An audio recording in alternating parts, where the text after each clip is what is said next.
high-stakes choices that change the world. But at the heart of Fable is a game within a game.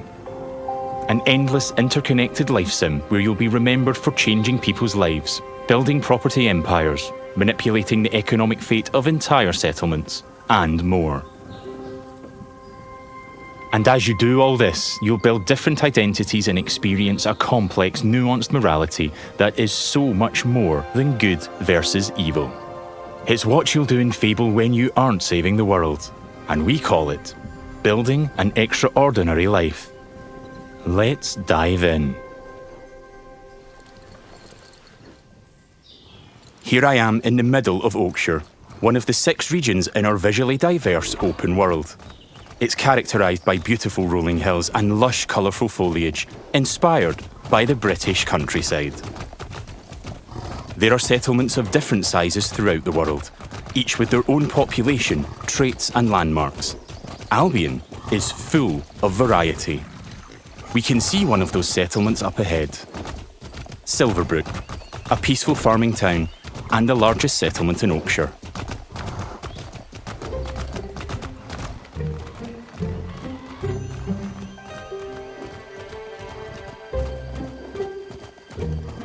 Silverbrook is all about farming, so it has an almost unhealthy obsession with vegetables, which can be seen in every detail of the environment. It's in how the villagers have decorated their houses, their shops, and their streets. It's even in how they dress their scarecrows. When I enter a settlement, I quickly its people. There are over 1,000 handcrafted, fully voiced NPCs, each one with their own job, home, routine, relationships, and memory. None of these villagers are scripted dressing. They have emergent behaviour powered by real-time systems. They go to work, they go to bed, they have hobbies and families. Sometimes, they just want to spend time in the pub. Albion feels alive because its people have lives. I've never been to Silverbrook, and because I've done nothing of note yet, Max the stable hand here is completely indifferent to me. Got a minute? What do you want then? So, if I ask him to follow me, Follow me. I don't deal with randos. he won't, and he thought I was weird. That's fair. Right then. Bye. Mind how you go, I guess.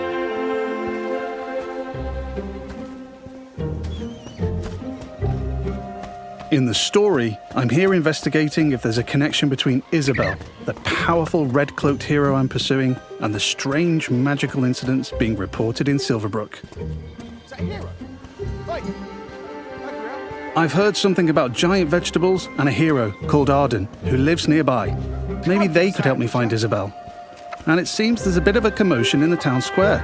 Let's see what's going on. someone needs to tell this little brat what's what. Oh, hero, can you do me a favour and get this bloody kid away from me? No! I won't let you kill Colin! Hero! You have to stop him! Look, kid, I'm a butcher, and Colin's just a pig. Do I need to spell it out? But I'm not like all the other pigs, am I, John? Oh, Look, I am not having this conversation with you again, Colin. Did I just understand that pig? Oh, yeah, the novelty wears off after a bit, trust me. Colin's special! Please. We can eat something else at this little travel feast. Well done. People are expecting a hog roast, kid, and I've been preparing this pig for ages. But I've only just learned to communicate. Who knows what else I could achieve? I've got potential, hero. Don't let me end up on a spit. Please. Well, this certainly qualifies as a magical incident. What you're seeing here is not a cinematic. It's just one of the hundreds of story conversations in our game. We have over 2 hours of high-quality, performance-captured cinematics, just like the ones you've seen in our trailers. But in these conversations, you'll make hundreds of branching dialogue choices that change what happens and how people feel about you. It's important to note that every choice has a consequence. It's up to me if Colin lives or dies. And I think he should live. I mean, come on. He's a talking pig. Let the pig live. Yes! Thanks, hero. I knew you'd understand. No hard feelings, John. You don't make the decisions here. This is my pig, bought and paid for. I can see his point, so I'm going to pay the butcher. What's the pig worth to you? I'll cover it. Oh, it's not just a pig. It's provisions, labour, faff. We're talking thousands. 2,000 gold. That seems pretty steep. All right, Colin's worth it. Here. This should cover your expenses. Fine. Those rumours about Dave's veg better be true. Feast going vegan this year. Hero, you saved Colin. Mum gave me these, but I think you deserve them more. Thanks. Maybe you could help me back. The guild sent me. There's been reports of strange things happening around here. Like what? Who's in charge around here? And where's Arden, the hero? Arden doesn't really come around here anymore. You should try the sheriff. His office is nearby. Come on, Colin. Let's go. I've spared Colin's life. I've also gained reputations as virtuous and shrewd. In Fable, every action generates local reputation. You'll eventually be known for the reputations you build, and everyone will judge you on their own moral terms, often directly. Nice way. And this is at the centre of our complex, nuanced take on morality, evolving beyond just right and wrong. It reflects real life, where morality is multifaceted and subjective. One person's good is another person's evil. Even being merciful will divide opinion. Let's chat to some other folks and see what they think about me. Hello there. Hey, you're that hero. This is Jack the Beggar. He's a commoner who's unemployed right now, which is a shame, given he's a hard-working sort of person. On the right is how he feels about me. Jack likes my virtuous reputation and thinks I'm principled. Other NPCs might feel differently about my choices, because each has their own moral view on the choices you make. There are lots of ways to interact with NPCs. I'm going to give some gold to Jack, because he seems nice, and he's a bit down on his luck. For you. I hope it helps. Oh, this is going straight in my pocket. Cheers. He was grateful for that, and he felt I was being kind. Let's give him a bit more. Here. Don't spend it all at once. This takes the edge off. Thank you. That made an impact. I've gained a reputation for being kind, and I'm known for it across Silverbrook. Everything you do has a consequence. Let's leave Jack. So long. You're like a breath of fresh air, you know? I do like Jack, though. Maybe I should buy him a gift. There are lots of shops with different stock across Albion. Let's go to the general store across the street to see what they have. Every business has NPCs working in them as part of their daily life. Just like Megan here. This is some quality stuff. Welcome, hero. What can I do for you?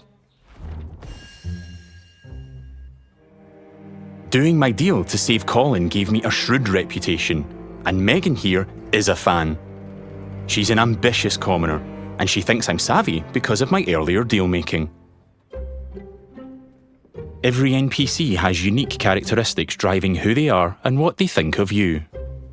You know what? Forget Jack. He's dead to me. I'm going to try flirting with Megan. Phew. Is it hot around here, or is it just you? Well, aren't you confident? Between you and me, I've always wanted to swoon. That went well. Megan thinks I'm charming and flirty, and I've started to build a reputation for it in Silverbrook. Let's ask her out on a date. Do you want to grab a drink or something? Would you believe you're almost what I'm looking for? Clearly she's interested, but I'm not worthy of her time just yet. She wants to date an entrepreneur who owns their own home and only wears fancy clothes. They're high standards. She is ambitious after all. All right, I'm invested in taking Megan on a date. Let's go. I'll be back, I'm sure. You have a smashing day. First, I'll need to buy a business to get a reputation as an entrepreneur. In Fable, I can literally buy any business.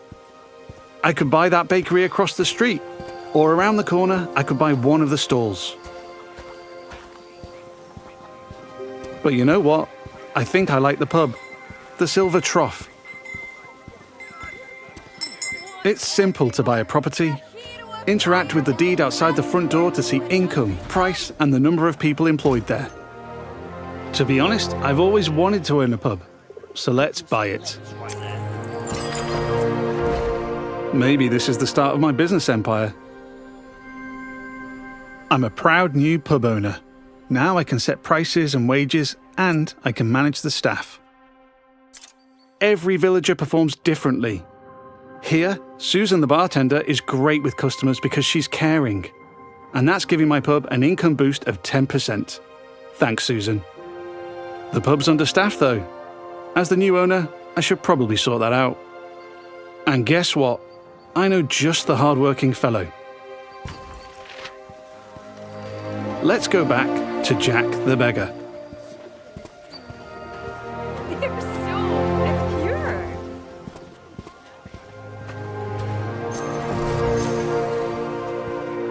I've also gained reputations as an entrepreneur and as rich, because I bought the pub and it cost me a ton of gold.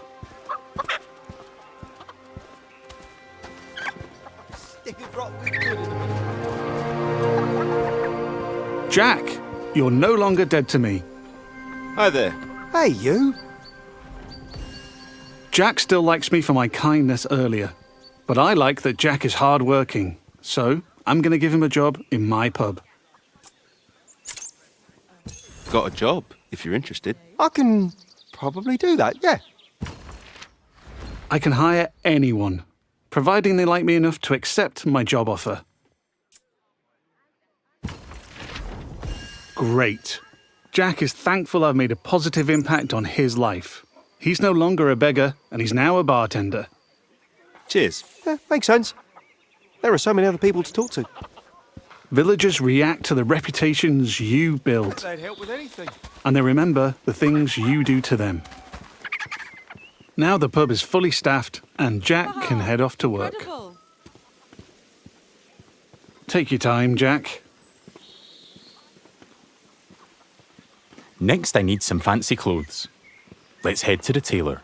What a cheeky charmer. There are lots of places I can update my look. Tailors, hairdressers, tattooists.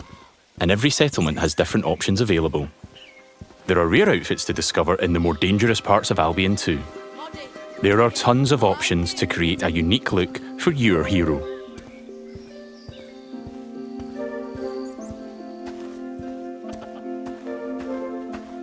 This place looks fancy. Let's head inside.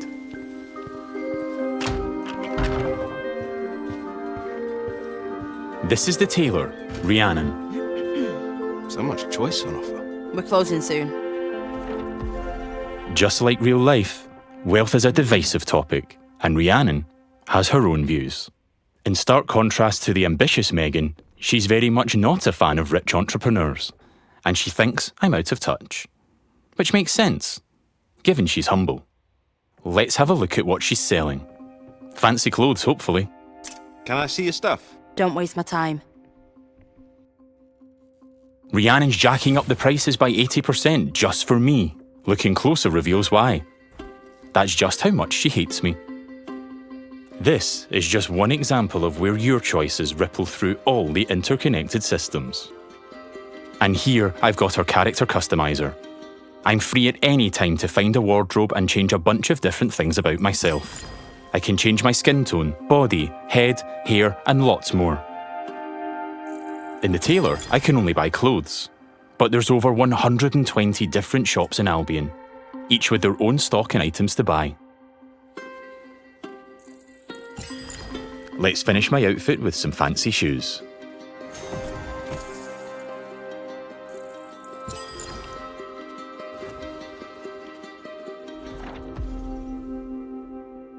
See you, Rhiannon. Take care. Yeah, alright. We don't get on, but it's been a pleasure. Now I'm really looking the part. Let's check on my relationship with Megan. At any time, I can dip into property and people screens to track my loved ones, of which there could be many, because I can have relationships with everyone in Albion if I like. It would just take a while. While I'm here, I can see the reputation cloud on the right. It shows me what I'm known for in Silverbrook, as an entrepreneur, rich, kind, shrewd, and virtuous.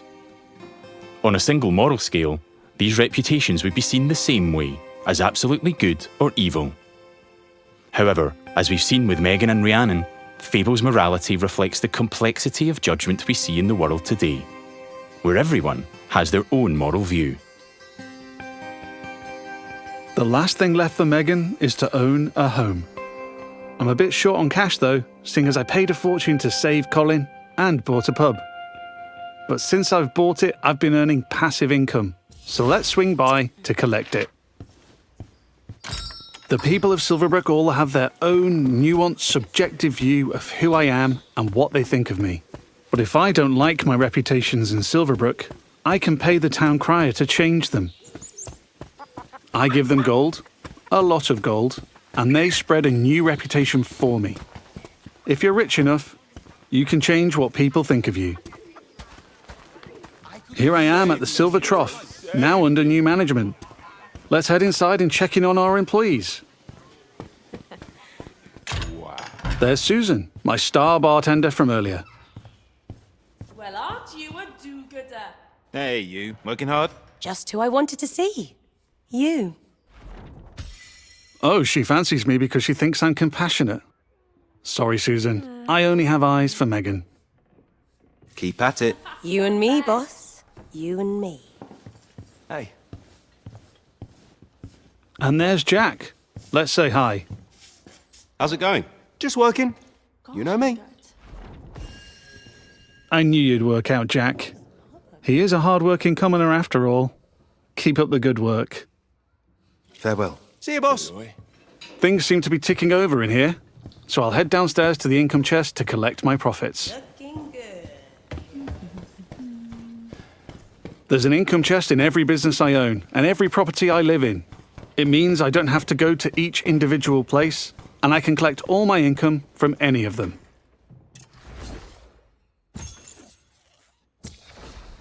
I've got a decent amount of gold now. Time to pick off the last thing on Megan's list. Owning my own property in Silverbrook. Let's go house hunting. I can buy literally any house in Albion. It would just take a while, and quite a bit of gold. But I like the look of this one. Nice garden, rural views, weird hairy pig statues out front. Let's have a look. Looks like I don't quite have enough money. That's a shame, but one thing I can do is pick up a shift at a job. There's a blacksmith just down the road. Hopefully I can go earn enough gold there. Going on dates, buying properties and businesses, and doing jobs are all part of the interconnected Fable experience. It really adds to the sense of immersion when I can take a break from saving the world to change the lives of the people around me and discover how the simulation reacts. I could play this part of the game forever, and I'd never run out of systemic toys to tinker with. There's a couple of jobs to take on across Albion, but today I fancy a try at blacksmithing. It's as simple as walking up to the anvil to start a shift. No prior experience required.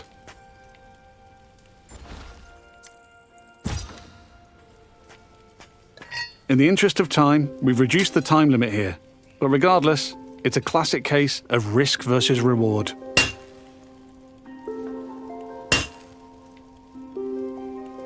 I'm constantly having to balance speed versus precision, while trying to earn as much as I can.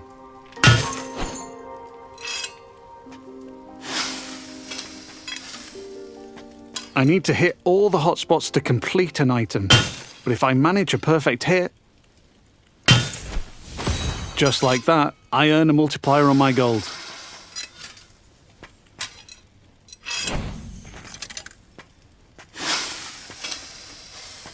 That's a successful shift completed.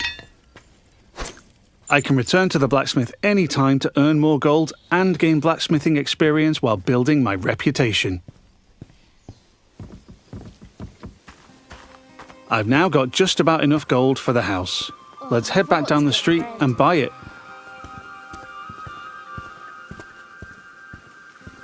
There are guards stationed in every settlement.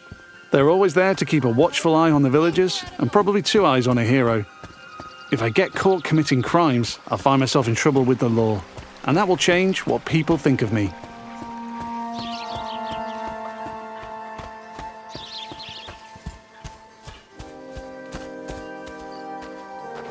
We're back. Let's buy the house.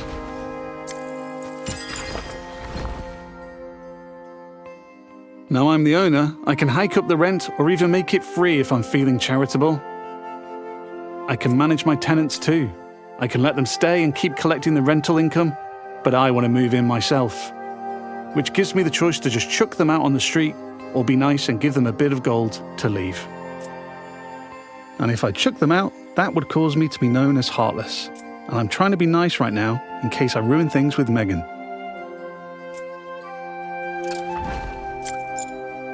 And now I'm free to move in.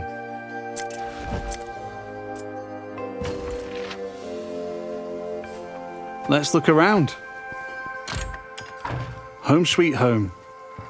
I can buy any house in Albion, and while this one lacks some square footage, there are huge houses, even mansions I can buy throughout the game. Looks like the tenants left some stuff behind. Awful fans, apparently. Wherever I live, I have access to my income chest and wardrobe, so I can collect all my gold and change my appearance whenever I like. That was the last thing on Megan's list. Let's head back to the general store. Fable has a dynamic time of day that changes what people are doing throughout their routine. It's still the afternoon, so hopefully Megan is still working. If I'm too late, she'll be back home in bed. And there's my new pub with some customers in the beer garden.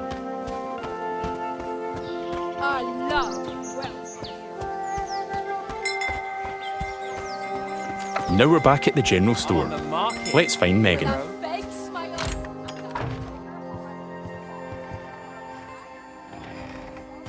Just the person I wanted to see. Still interested? I've ticked off all Megan's dating goals, so now my chances of romance are much improved. Let's ask her on a date again. How about a date? A date? Oh, I'm chuffed to bits. I can offer a gift to increase my chances of a date being a good one. As tempting as my new offal is, I'm going to give Megan flowers instead. I think she'll like them more.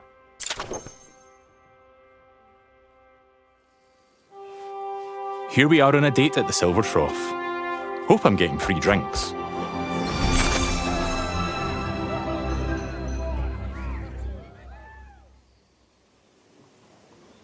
Looks like it went well. That was quite the date, hero.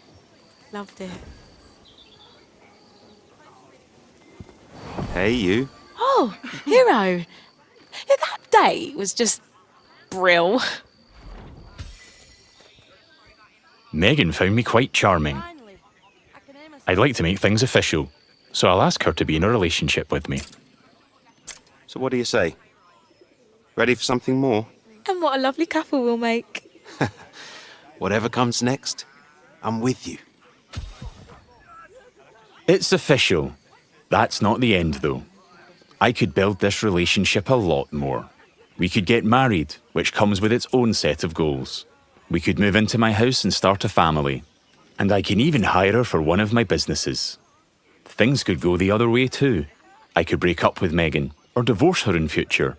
Or I might make choices that make her divorce me. There's lots of ways I could change her life, and she'll remember. But we've seen enough romance for now. Bye, Megan. I have to go. But you're welcome to watch me leave. You have a lovely time, sweetheart. Before we go, I've only really demonstrated what it's like being an upstanding citizen in Silverbrook. Our game is one full of contrast, though. Modest. Yeah, I like it. Where I decide the kind of hero I want to be. So let's briefly explore what it's like if I'm not so nice. Hi, Susan. Nose to the grindstone. Love to see it. Lovely to see you, boss. Sorry, Susan. You're fired. Yeah. You're fired. Sorry. You're gonna regret that, swine. She's not happy about that, and she thinks I'm being heartless. But because in Fable morality is subjective and varies from person to person, not everybody will have a problem with that. There might even be someone who fancies me because I'm heartless. Villagers also react to my physical actions. If I start firing arrows around the place, they'll start to perceive me as reckless.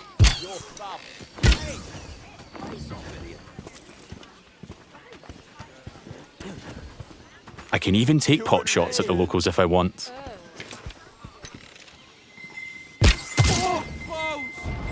And now I've gone too far, but I'm in the mood for a fight.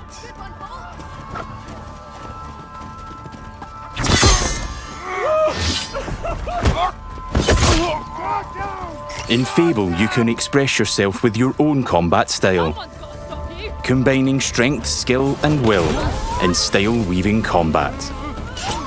You choose the weapons, skills, and abilities you want to use and blend them seamlessly together.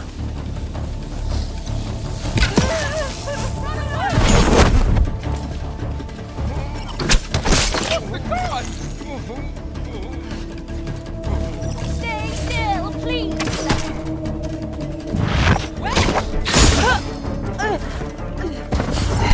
Do I kill them all?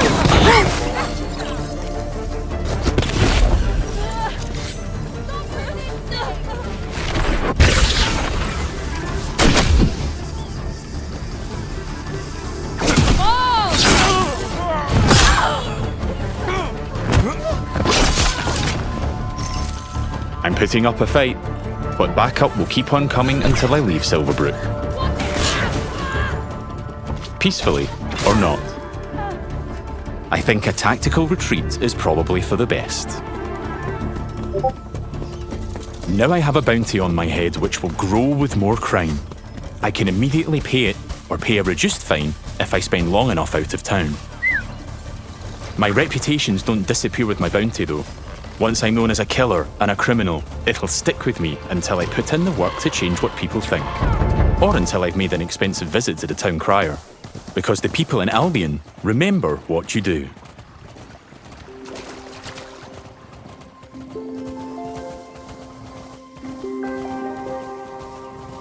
Over the past 25 minutes or so, I've bought a pub and a house, been a landlord, and changed a beggar's life. I've customized my look, saved a magic talking pig, fought the law, and I've built a relationship with just one of Albion's 1,000 handcrafted, fully voiced NPCs. And here's the reputation cloud again. I'm rich and charming because of my spending habits and my relationships. I'm also a criminal and a killer due to my reckless behavior and fighting with the guards. Yet, I'm shrewd for saving Colin and an entrepreneur because I bought the Silver Trough. I've built a complex, rich identity in Silverbrook, which the people there will react to through their own moral view. I'm not simply good or evil. I'm so much more than that. There are many more settlements across Albion to explore. My identity is mine to create in each one, and everyone will have their own perspective on what I do as I build an extraordinary life. Thanks for watching, and stay tuned for more in-depth Fable information as we move closer to our launch.